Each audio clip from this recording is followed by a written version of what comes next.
At the entrance to the camp, SS officers were waiting for us.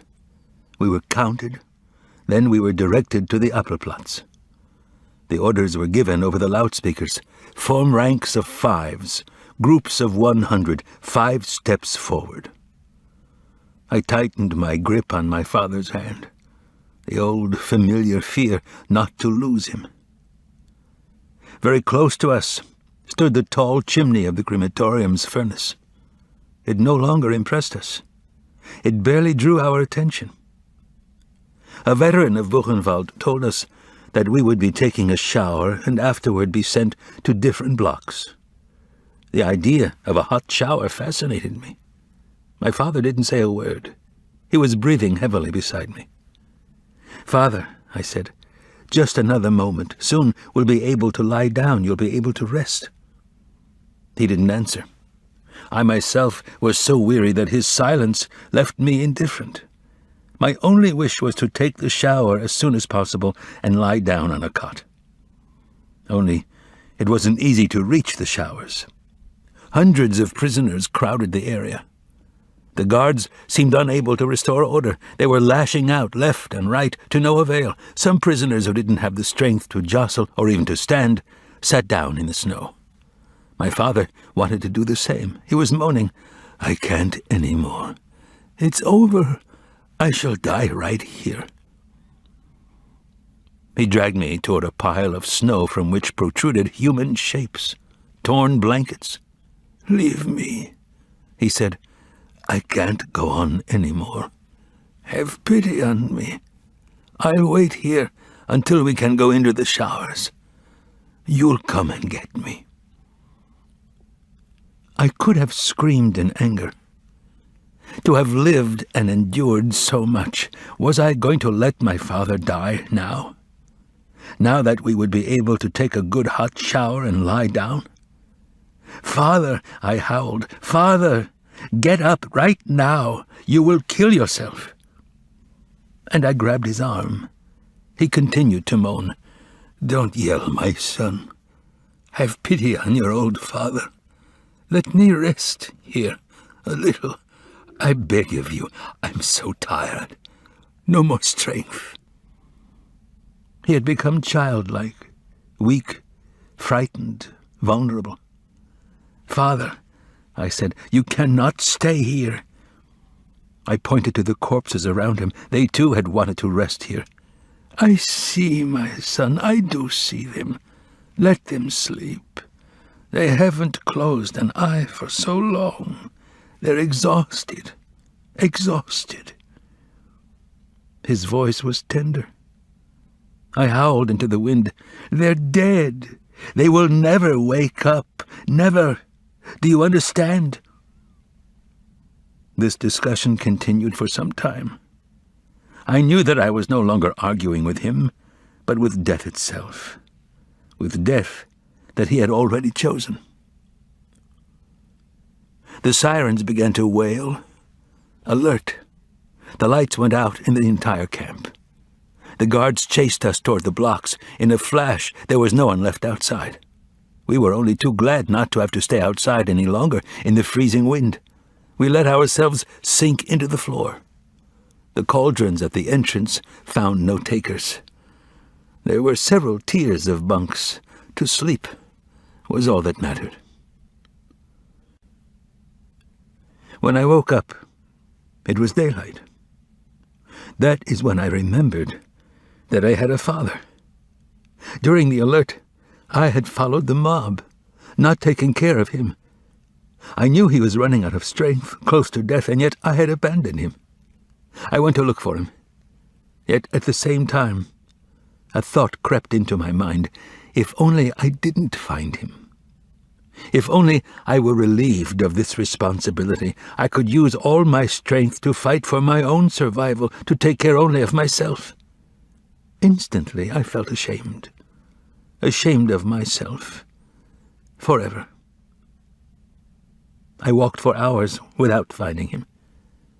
Then I came to a block where they were distributing black coffee. People stood in line, quarreled. A plaintive voice came from behind me. "Eliezer, my son, Bring me a little coffee." I ran toward him. "Father, I've been looking for you for so long. Where were you? Did you sleep? How are you feeling?" He seemed to be burning with fever. I fought my way to the coffee cauldron like a wild beast, and I succeeded in bringing back a cup. I took one gulp, the rest was for him. I shall never forget the gratitude that shone in his eyes when he swallowed this beverage. The gratitude of a wounded animal. With these few mouthfuls of hot water, I had probably given him more satisfaction than during my entire childhood. He was lying on the boards, ashen, his lips pale and dry, shivering. I couldn't stay with him any longer. We had been ordered to go outside to allow for cleaning of the blocks. Only the sick could remain inside. We stayed outside for 5 hours. We were given soup. When they allowed us to return to the blocks, I rushed toward my father. "Did you eat?" "No." "Why?" "They didn't give us anything. They said that we were sick, that we would die soon, and that it would be a waste of food. I can't go on." I gave him what was left of my soup. But my heart was heavy. I was aware that I was doing it grudgingly. Just like Rabbi Eliyahu's son, I had not passed the test.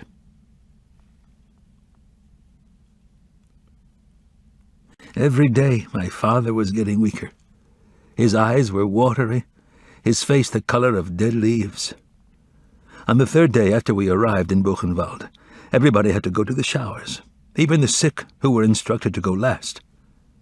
When we returned from the showers, we had to wait outside a long time.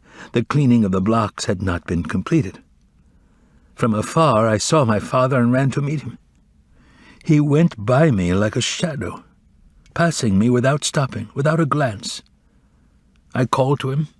He did not turn around. I ran after him. "Father, where are you running?" He looked at me for a moment, and his gaze was distant, otherworldly, the face of a stranger. It lasted only a moment, and then he ran away. Suffering from dysentery, my father was prostrate on his cot, with another 5 sick inmates nearby. I sat next to him, watching him. I no longer dared to believe that he could still elude death. I did all I could to give him hope. All of a sudden, he sat up and placed his feverish lips against my ear. "Eliezer, I must tell you where I buried the gold and silver. In the cellar. You know?" And he began talking, faster and faster, afraid of running out of time before he could tell me everything. I tried to tell him that it was not over yet, that we would be going home together. But he no longer wanted to listen to me. He could no longer listen to me. He was worn out. Saliva mixed with blood was trickling from his lips. He had closed his eyes. He was gasping more than breathing.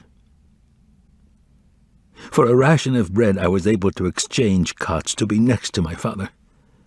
When the doctor arrived in the afternoon, I went to tell him that my father was very ill. "Bring him here." I explained that he could not stand up, but the doctor would not listen, and so, with great difficulty, I brought my father to him. He stared at him, then asked curtly, "What do you want?" "My father is sick," I answered in his place. "Dysentery." "That's not my business. I'm a surgeon. Go on. Make room for the others." My protests were in vain. "I can't go on, my son. Take me back to my bunk." I took him back and helped him lie down. He was shivering. "Try to get some sleep, Father. Try to fall asleep." His breathing was labored. His eyes were closed. But I was convinced that he was seeing everything, that he was seeing the truth in all things. Another doctor came to the block. My father refused to get up. He knew that it would be of no use. In fact, That doctor had come only to finish off the patients. I listened to him shouting at them that they were lazy good-for-nothings who only wanted to stay in bed. I considered jumping him, strangling him. But I had neither the courage nor the strength. I was riveted to my father's agony. My hands were aching. I was clenching them so hard to strangle the doctor and the others, to set the whole world on fire. My father's murderers. But even the cry stuck in my throat. On my return from the bread distribution, I found my father crying like a child. "My son, they are beating me." "Who?" I thought he was delirious. "Him, the Frenchman, and the Pole. They beat me." One more stab to the heart. One more reason to hate. One less reason to live. "Eliezer, Eliezer, tell them not to beat me. I haven't done anything. Why are they beating me?" I began to insult his neighbors. They mocked me. I promised them bread, soup. They laughed. Then they got angry. They could not stand my father any longer, they said, because he no longer was able to drag himself outside to relieve himself. The following day, he complained that they had taken his ration of bread. "While you were asleep?" "No, I wasn't asleep. They threw themselves on me. They snatched it from me, my bread. And they beat me again. I can't go on, my son. Give me some water." I knew that he must not drink, but he pleaded with me so long that I gave in. Water was the worst poison for him, but what else could I do for him? With or without water, it would be over soon anyway. "You, at least, have pity on me." Have pity on him? I, his only son. A week went by like that. "Is this your father?" asked the Blockälteste. "Yes. He is very sick. The doctor won't do anything for him." He looked me straight in the eye. "The doctor cannot do anything more for him, and neither can you." He placed his big hairy hand on my shoulder and added, "Listen to me, kid. Don't forget that you are in a concentration camp. In this place, it is every man for himself, and you cannot think of others, not even your father.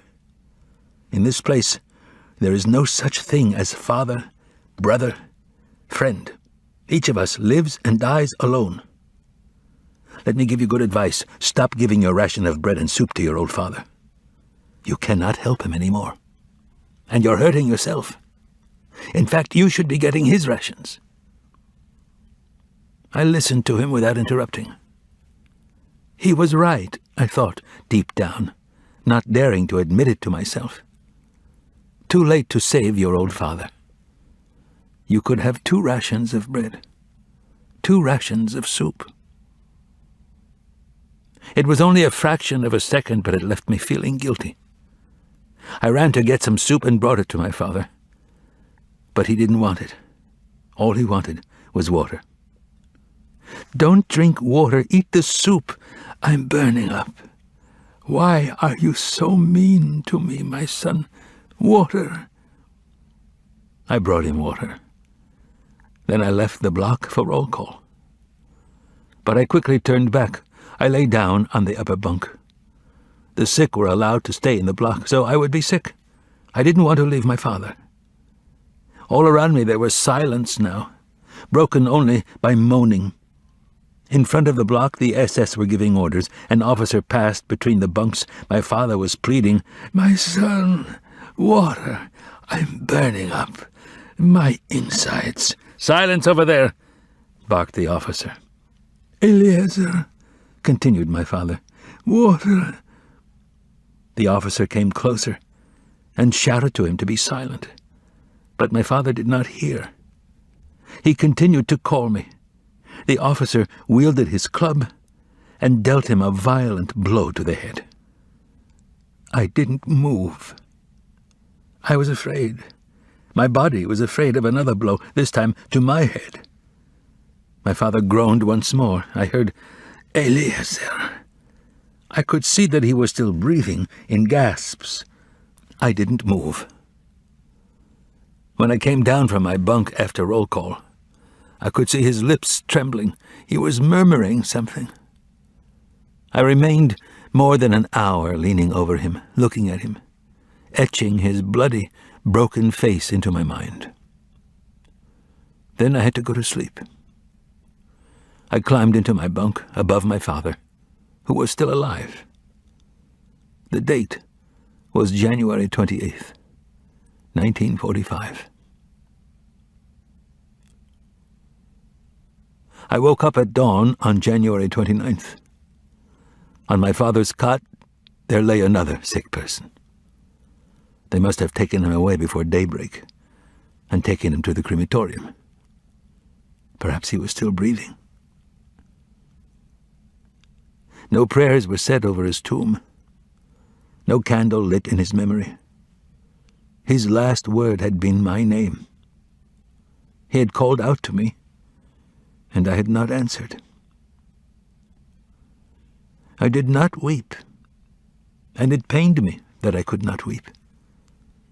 But I was out of tears, and deep inside me, if I could have searched the recesses of my feeble conscience, I might have found something like free at last.